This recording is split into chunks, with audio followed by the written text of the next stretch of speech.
오늘 본문은 사도 바울께서 사랑하는 젊은 목사 디모데에게 부탁하는 교훈과 격려의 말입니다. 그 본문에서 보낸 날새에 대하여 지금 이야기합니다. 날새는 뭘 이야기합니까? 끝날을 의미해 주고 있습니다. 넓은 의미로서는 그리스도의 초림에서 재림까지의 기간을 가리키고 있고, 좁은 의미에서는 주님의 재림 직전을 가리키고 있습니다. 사도 바울은 본문에서 디모데가 해야 할 두 가지를 지금 이야기하는데, 날새의 고통한 때가 이르리라는 것을 알고 있어야 한다 하는 것과, 두 번째는 날새의 때를 그처럼 고통스러운 것으로 만드는 불교의 사람에게서 내가 돌아서라 그랬습니다. 그는 마지막 때의 사람들에게 이렇게 말합니다. 자기를 사랑하며 돈을 사랑하며 자긍하며. 지금 우리의 주변과 우리 자신을 한 번 더 생각해 봅시다. 행여나 여기에 해당되지 않는가 말입니다. 자긍하며 교만하며 해당하며 부모를 거역하며 간사치 아니하며 거룩하지 아니하며 무절제하며 원통함을 풀지 아니하며 찬소하며 절제하지 못하며 싸나우며 선한 것을 좋아하지 아니하며 대단하며 달며 조급하며 자고하며 쾌락 사랑하기를 하나님 사랑하는 것보다 더하며 경건의 모양은 있으나 경건의 능력은 부인하는 자들이다 그랬습니다. 그런즉 너는 이 같은 자들에게서 돌아설 것을 권면하고 있습니다. 오늘 본문은 날새의 특징들에 대하여 지금 많이 말하고 있습니다. 그 중에 하나를 생각한다면 감사치 아니하뇨라는 단어입니다. 오늘 우리는 추수감사주일에 이 날씀을 생각하면서 은혜를 받고자 합니다. 날새의 공통된 특징 중에 하나가 그때가 감사할 줄 모르는 세대라고 이야기합니다. 여러분 자랄 때와 지금에 어떻습니까? 여러분이 자랄 때에 여러분의 부모님에게 대하던 그 마음과 여러분의 자녀가 지금 여러분을 향하는 것하고 저울질 한번 해보십시오. 정말로 감사가 넘치고 있으니까 아니면 감사가 부족하고 있으니까. 성경에 보낸 예수님께서 특히 경계할 사람들이 들어있다는 것을 말씀합니다. 오늘은 그들을 다음같이 분류한 것을 볼 수 있습니다. 첫째 보시는 잔치집에서 상석에 앉기를 좋아하는 사람들을 경계하라 그랬습니다. 거리에 나는 사람으로부터 인사받기를 좋아하는 사람을 경계하라. 기도할 때에 자기 자랑을 늘어놓는 열중하는 사람들을 경계하라 그랬습니다. 이 같은 사람들은 자기 분수를 모르는 사람들로서 용납될 수 없는 자들이다.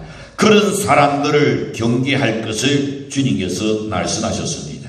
그 다음 보시는 한 달란트 받은 사람들이나 등에 기름을 준비하지 못한 사람들, 열매 없는 무화과나무 같은 사람들, 이 같은 사람들은 바깥 어두운 데 내어 쫓기고 저주받고 돌인받을 자들이다 그랬습니다. 게으르고 한결같이 준비성이 없고 열매 없는 인생, 그러므로 그들도 경계해야 할 대상이다 그랬습니다. 그 다음 도시는 주님의 이름을 빙자하여 선자 노릇하는 거짓 선자들을 경계하라 그랬습니다. 말만 하고 행치 아니하는 위선자들, 남에게 난 진을 지우고 자기는 반관하는 그런 자들, 이 같은 사람들은 불법을 행하는 자들인데 다 정죄받을 자들이다 그랬습니다. 그 다음 도시는 감사치 않는 아홉 문둥이에서 기억하실 겁니다. 하나님께 부유치 못한 어리석은 그 부자, 은혜를 원수로 갖는 가룟 유다 같은 사람들, 이 같은 자들은 차라리 태어나지 아니한난 못하다라고 성경은 말합니다. 위에서 지적한 네 분류의 사람들은 하나님께서도 그리고 사람에게도 쓸모없는 존재들이다 그랬습니다.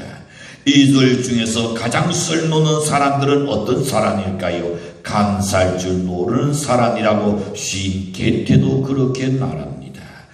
저세 철학자 카네기는 이렇게 말합니다. 지구상의 온갖 비극은 가진 것에 대하여 감사할 줄 모르는 데서 온다 그랬습니다. 감사는 귀중한 인간의 자각입니다. 가장 값진 지혜입니다. 그러므로 성경은 감사에 대해서 누누이 이야기하는데 에베소 5장 4절에 보시는 누추함이나 어리석은 날이나 희롱의 날이 마땅치 아니하니 돌이켜 감사하는 날을 하라 그랬습니다. 여러분, 여러분의 곁에 있는 사람이 오늘도 함께 얼굴을 볼 수 있다는 게 얼마나 감사한 일입니까? 눈을 감고 있으니 우리는 이미 죽은 자나 다를 바 없습니다. 눈을 떴을 때에 내 옆에 내 가족이 다시금 볼 수 있다는 것 정말로 감사했습니까? 고린도서 3장 15절과 16, 17절에 보시는 너희는 감사하는 자가 되라 그랬습니다. 데살로니가서 5장 18절에 너무 잘 아시는 내용이죠. 돈사에 감사하라 이는 그리스도 예수 안에서 너희를 향하신 하나님의 뜻이니라. 감사는 하나님의 적극적인 명령이요 하나님의 뜻입니다. 감사는 하고 싶든 하고 하기 싫으면 그만둬도 되는 그런 것이 아닙니다. 감사는 반드시 해야 할 성도의 의무요 하나님의 명령인 줄로 믿습니다. 그러나 주님의 재림이 가까이 오는 이 날씨에 있어서 사람들이 감사치 아니한다고 그랬습니다. 예사로운 일로 지거대 돌입니다. 당연한 일로 여깁니다. 여기서 비극이 오고 불행이 시작됩니다. 자식이 부모에 대한 감사가 없습니다. 제자가 스승에 대한 감사가 없습니다. 성도가 주님의 은혜에 대해서 감사가 내나른 것이 날생의 징조라 그랬습니다. 사람들은 왜 감사치 않습니까? 그 이유는 과연 무엇일까요? 첫 번째 우리는 오늘 날씨의 본문에 들어갑니다. 첫째는 욕심 때문에 감사하지 않는 겁니다. 인간은 욕심 때문에 큰 은혜도 적게 보이게 되는 겁니다. 참된 것도 헛된 것으로 여겨집니다. 잘못된 근성 때문에 고나움이나 은혜를 남각하고 살아가는 겁니다. 욕심은 감사하는 마음을 지워버리는 지우개와 같은 것입니다. 감사심을 나비시켜버리는 나치개와 같은 것이 욕심입니다. 두노가 자식을 낳아서 먹이고 입히고 교육시키고 결혼까지 다 시켜줬습니다. 그런데도 불구하고 감사가 없는 것은 뭘까요? 아직도 두노가 가지고 있는 그 재산에 대한 욕심 때문에 감사가 없이 늘 불뚝밖에 없는 겁니다. 욕심 때문에 은혜를 모릅니다. 고나움을 잊어버립니다. 그리고는 그저 다른 것이 당연하다는 듯이 생각해버리고 철면피가 되어버립니다. 낯두꺼운 얼굴의 인간이 되어버리고 나는 겁니다. 야고보는 이렇게 말합니다. 야고보서 1장 15절에 보시는 욕심이 잉태한 적 죄를 낳고 죄가 장성한 적 사망을 낳는다 그랬습니다. 그뿐 아닙니다. 원망하고 불평하고 대단하게 됩니다. 무엇이 없으니 감사가 없으니 욕심은 만족할 줄 모르는 바닥 없는 항아리와 같은 것입니다. 아무리 가져도 아무리 누려도 만족이 없는 겁니다. 결코 채워지지 않는 돈입니다. 한 개의 여름 지팡이는 지구난 나그네에게 의지가 됩니다. 그러나 그것이 몇 개나 짚고 다닌다고 한번 생각해 보십시오. 오히려 수고를 뿐이요 누군 진이 되고 나는 겁니다. 마시는 음식도 되도록 것으로 족한 겁니다. 아무리 대식가라 할지라도 그 이상 녹으면 오히려 해가 되고 날지요. 그래서 요즘 많은 사람들이 다이어트를 하느라고 건강을 생각하느라고 배가 부르는 더 이상 녹지 않으려고 합니다. 자, 우리의 수면도 마찬가지입니다. 잠을 자는 것도 여러분 어느 정도를 지나치는 사람을 나태하게 만들어 버립니다. 여러분이 아무리 좋은 옷이 장롱 속에 있다 할지라도 그저 예쁜 하나 걸치는 족한 것이지 2개, 3개, 4개 계속 걸쳐 보십시오. 오히려 활동하는데 거추장스러울 뿐입니다. 결코 욕심은 우리에게 유익한 것이 아무것도 없습니다. 바울은 우리가 먹을 것과 입을 것이 있은즉 족한 줄로 알 것이라고 디모데전서 6장 8절에서 말씀합니다. 여러분 먹을 것이 있고 입을 것이 있고 잠잘 것이 있고 바람 나갈 것이 있다면 그걸로 감사하시는 연려시길 바랍니다. 그 이상의 욕심을 부리는 것은 은혜를 모르는 자들입니다. 사람들은 이 욕심 때문에 감사하지 않는 겁니다. 욕심의 마음을 모르는 비워야 합니다. 상대와 비교하여서 채우려고 하지 마시고 나는 나로서의 여러분 감사하며 사는 연대시길 바랍니다. 열등의식이나 낮은 자존감을 내려놓아야 합니다. 여러분, 높은 자존감을 가진 사람일수록 감사할 줄 아는 사람입니다. 두 번째 생각해 봅니다. 자기 자신이 큰 큰 죄인인 줄 모르기 때문에 감사하지 않습니다. 내가 얼마나 큰 죄인인 것을 모르죠. 이 감사가 안 나와요. 자기 자신이 어떤 자인 것을 모르기 때문입니다. 만일 우리가 우리 자신의 노릇을 똑똑히 안다면 진실로 감사하지 않고는 견딜 수 없을 것입니다. 그러면 우리는 본래 어떤 형편이 있었습니까? 몇 군데 성경을 찾아보니 우리는 정말로 비참한 존재였다는 것을 성경은 알려줍니다. 에베소 2장 11절과 12절을 보시면 그러므로 생각하라. 너희는 그때의 육체로는 이방인이요 손으로는 육체에 행한 할례당이라 칭하는 자들에게서 무할례당이라. 그때 너희는 그리스도 밖에 있었고 이스라엘 나라 밖에 사람이라. 약속의 언약에 대하여는 외인이요 세상에서 소망이 없고 하나님도 없는 자였다라고 말씀합니다. 과거의 나를 이야기합니다. 우리는 하나님과 상관이 없이 살았습니다. 하나님께서는 우리는 외인이요 손이었습니다. 그런 나를 하나님께서 우리를 자기의 자녀로 삼아주셨다는 것 얼마나 감사한 일입니까? 그뿐만이 아닙니다. 예레미야 17장 9절에 보시니 만물보다 거짓되고 시인이 분태한 것이 인간의 나오니라 하셨습니다. 욥기 14장 4절에 보시니 더러운 존재가 인간이다 그랬습니다. 시편 51편 5절에 보시니 죄 중에 내가 잉태되었고 죄악 중에 내가 태어났다 그랬습니다. 요한복음 3장 6절에 보시니 우리는 육으로 난 자라 그랬습니다. 로마서 7장 24절에 보시니 곤고한 자다. 에베소 2장 1절에 보니 혼혈과 죄로 죽었던 자였다. 에베소 2장 3절에 보시니 본질상 하나님의 진노의 자였다 그랬습니다. 욥기 14장 1절에 보니 괴로움이 가득한 자요. 로마서 5장 12절에는 범죄한 인간이다. 고린도서 15장 22절에 보니 죽을 수밖에 없는 불쌍한 인간이라 그랬습니다. 여러분, 돌이켜보니 자녀들 하나 만족시켜 주지 못하는 무력한 엄마 아빠가 아니었던가요? 하나뿐인 자기의 아내의 나옴도 흡족해 주지 못하는 불쌍한 남편은 아니었던가요? 사이에 단듯한 영혼 한 장 내놓을 수 없었지. 나는 그런 나를 예수님의 은혜로 구원받고 하늘나라의 백성이 되게 해주신 것을 생각하는 우리는 감사하지 아니할 수 없을 겁니다.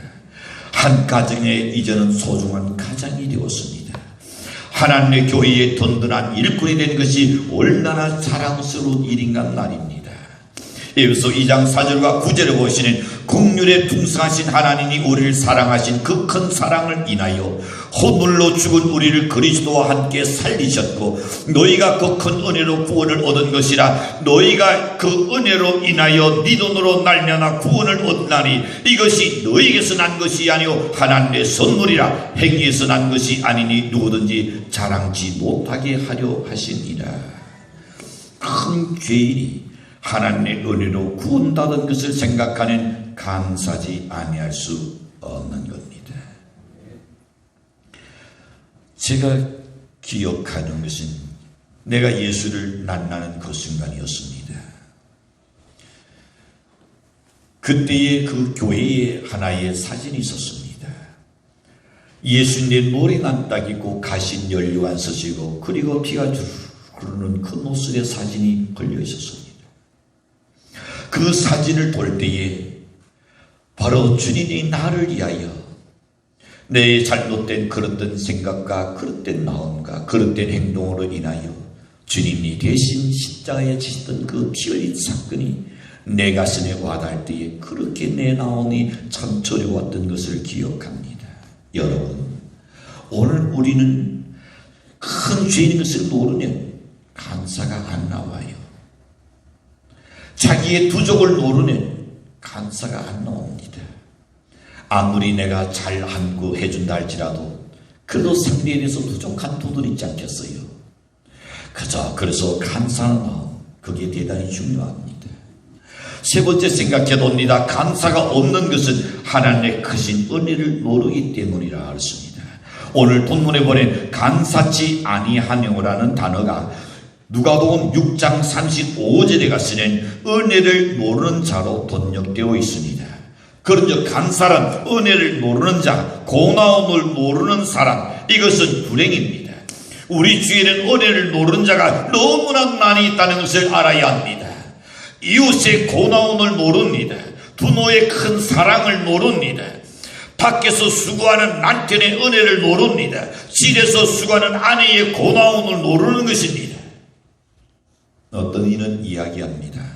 내가 돈을 갖다 줘서 생활하는데 지장이 없고 남들같이 네가 나가서 직장생활 하지 않고 살림만 사는데 뭐가 그렇게 불평이냐고 할지 모르지. 나는 여러분, 그걸로 다는 아니죠. 사람은 동물이 아니요, 먹이만 가지고 했다 해서 행복한 것 아닙니다. 동물은 먹이나 먹으면 행복해요.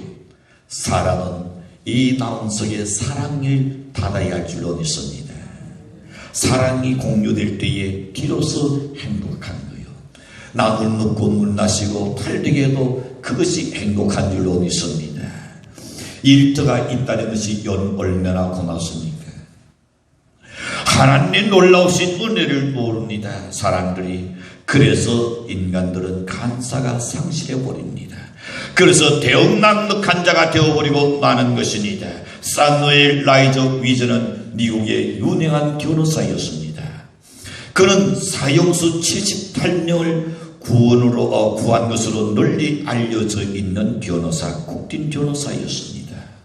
그는 원수의 사형수들의 그의 뛰어난 그 변론으로 인하여 죽을 자를, 사형자들 78명을 그는 살려냈던 사람입니다.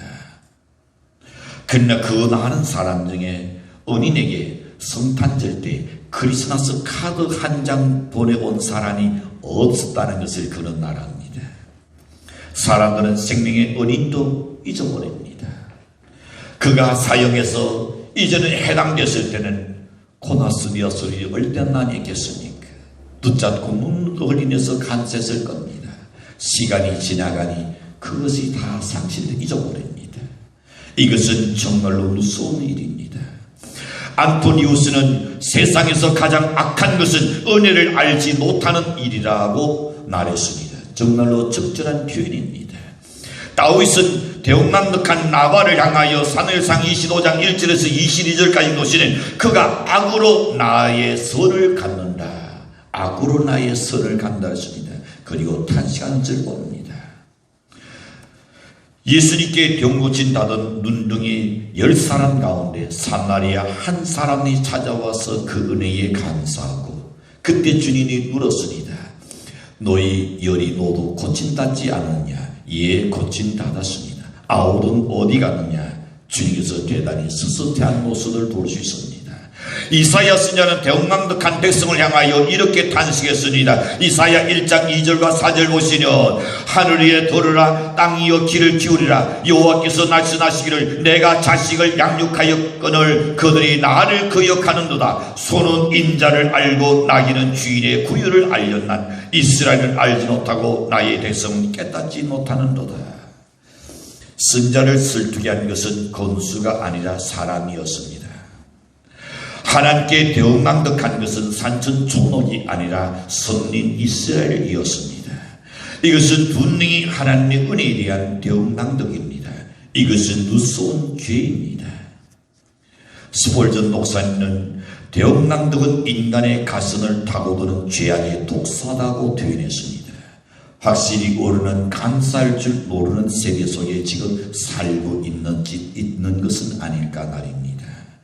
이와 같은 상황 속에서 우리마저도 여러분 감사에 대해서 불감정에 걸려버릴까 심히 염려스럽습니다.